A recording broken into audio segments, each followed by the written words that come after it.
Well, hello everybody. Doug Rucker here with PressureWashingSchool.com and DougRuckerStore.com, located right here in the Houston, Texas area. We're actually up in Porter, right near Humble, Kingwood. So if you're ever in the area, please be sure to stop by and check us out for all your pressure washing and soft washing needs. If you ever have any questions about a rig build or any of the supplies and things that we carry for pressure washing and soft washing, you can always email us info@DougRuckerStore.com or call or text us 281-612-1223.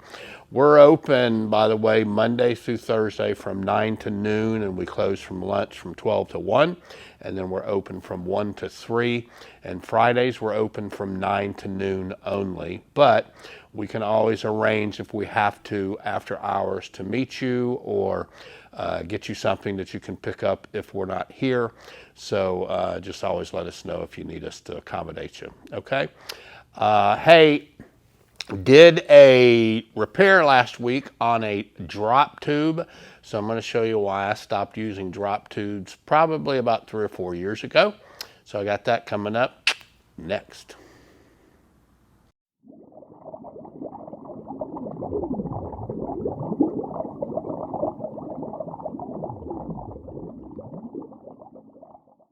And don't forget, coming up July 12th is our next hands-on training right here in Houston, Texas. It's a full day Saturday. We start about 8:30, and we usually finish up anywhere between 3, 4 o'clock. Just kind of depends on how many people attend, how many questions get asked, because we always end it with a Q&A period. But we're going to teach you about how to wash houses, how to clean roofs, how to protect the property, how to clean concrete.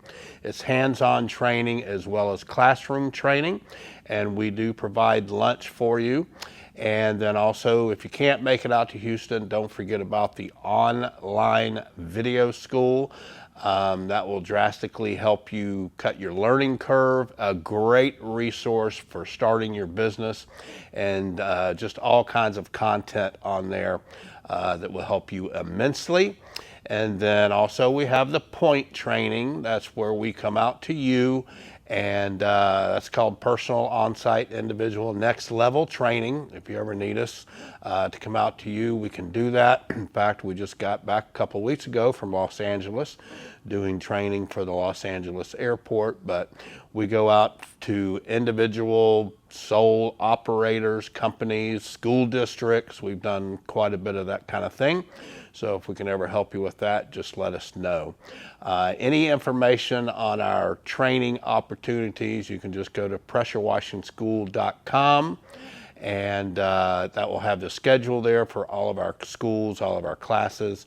And you can use the contact form there, or you can email me at pressurecleaningschool@gmail.com. And then don't forget, if you're looking for a great CRM, check out Project to Payment. That's the one that I'm using.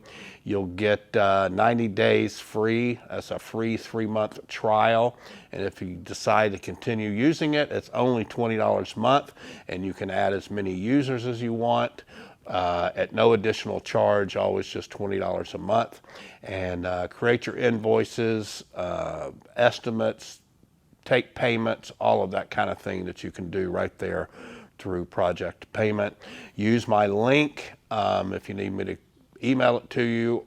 Just email me at pressurecleaningschool@gmail.com, and I'll get that right over to you. All right, guys, so last week I had a customer in. He had just purchased a Softie, and if I remember correctly, he had a trailer he had set it up on, and I believe the trailer was used, or he had been using it for a while anyway. The tanks and stuff, you know, had been used. They weren't brand new, so it wasn't like it was brand new plumbing. And the water valve was priming just fine, but he was having issues with the bleach valve coming from the bleach tank. It wouldn't prime, it wouldn't do anything. He'd turn it off, water would shoot fine. As soon as he turned the bleach on, he would get nothing. Wouldn't draw, or if it did draw, it just barely drew. And he checked everything, checked all of his fittings, retightened everything. He just could not find it. So he brought it by to us, and I'll show you what we did and what we found. All right, guys, so I was in one warehouse and now I'm back in another one. But basically what had happened is he was using drop tubes, and that's why I think, if I remember correctly, these drop tubes were already installed. So all he did was install his hose onto the existing bulkhead, and he began having issues. So basically what had happened is, underneath the tank where you couldn't see it, the bulkhead had actually created a crack. And it wasn't this big. I think we made it a little bit bigger when we were trying to pull this bulkhead out and see if that was the issue. But we could tell that the issue was confined to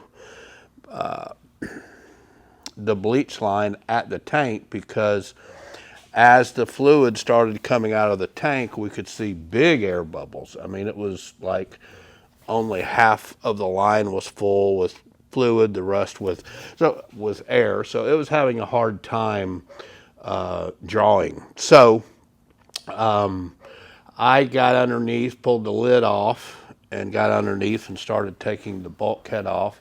And as soon as I pushed it up a little bit, I saw immediately the crack. So what we did was we pulled it on out and we changed it over to the uniseals.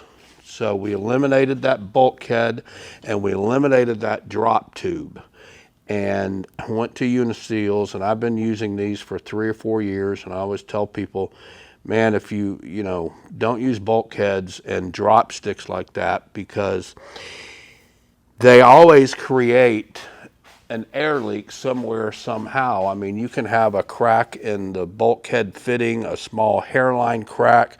They're very hard to chase down when they get to this, and they're most often underneath inside the tank part. And so you have to take the bulkhead out. It's always kind of cumbersome to do that. So always use uniseals is my recommendation. I've been using them, like I said, for a few years. And so if I ever have an air leak, I know that it's going to be not at the air or at the tank, because there is no fittings there. This hose runs straight down into the, let's see if I can get this off, into the tank. And you can see all we do is we have things weighted with a little piece of PVC. And so there's no fittings anywhere to create an air leak. I don't use filters on the bottom of mine. I keep my tanks clean. I think on the downstream tube down there, Raimondo has put one of those little strainers on it. But for the water, even in the bleach tank, I don't use any type of strainers. In the past, I have used these type of slotted sand filters, well filters, whatever you want to call them. This is actually, I think they call it a well point filter. But I've had this for so many years I can't even remember, because I used to make my own. But I just kind of came to the conclusion, my own conclusion. I could be wrong. There's no scientific evidence or whatever, but I just felt like these don't provide the complete volume getting through those slots. So that's kind of why I went away from those and realized that if I just keep my tanks really clean, I don't necessarily have to have a filter. And don't think I've ever had an issue with it not using some type of filter. Again, we keep our tanks clean. We keep the caps on them all the time. The bleach tank, which is over here, As a matter of fact, I'm getting ready to refill it, and before I do that, I'm going to wash it all out and drain it all out and then refill it with bleach. So I will do that probably about every 3 months or so. And again, you know, I just don't use any type of filter down below. Probably goes against common wisdom and what a lot of people think or a lot of people do, but it's just worked out great for me. So anyway, always try to use these Uniseals for, especially your soft wash systems. We use it for, this is the big slinger on my truck skid here. And so we have the water, we have the bleach here. This is a hose that goes over this way for me to fill up so I don't have to open the lid. And then we have the vent hose here. So everything is, this is the downstream for the Flow Pro. And that's a 1/2 inch Uniseal, and we're using a 1/2 inch piece of tubing about that long just to run the 1/4 inch hose through, because the 1/4 inch Uniseal, the 1/4 inch hose won't fit through it. Or fit through it nice and tight and sealed like the rest of these are, okay? So the only thing that I'm using a bulkhead for is here, the water inlet, which there's a Topaz float valve down underneath there. And then also, of course, down here for the water out to the pressure washer. So if you can, what happens also is these things, as they're going down the road, they'll kind of swing back and forth, and it just creates more stress on the bulkheads, eventually making them crack. And of course, with the bleach in there, it doesn't help either. These Uniseals won't last forever, but they're just so easy to pop out and pop back in. So, I mean, they're going to eventually, anything's going to degrade with bleach, but man, these things are just so much easier.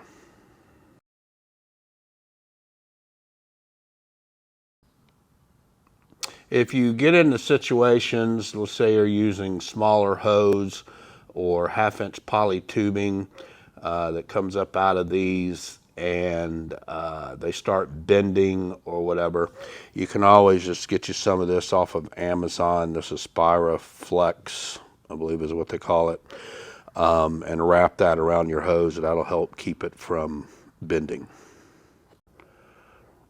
Whenever you're trying to diagnose an air leak, always do it with one valve at a time. So in this case, this valve is closed, which is the bleach tank.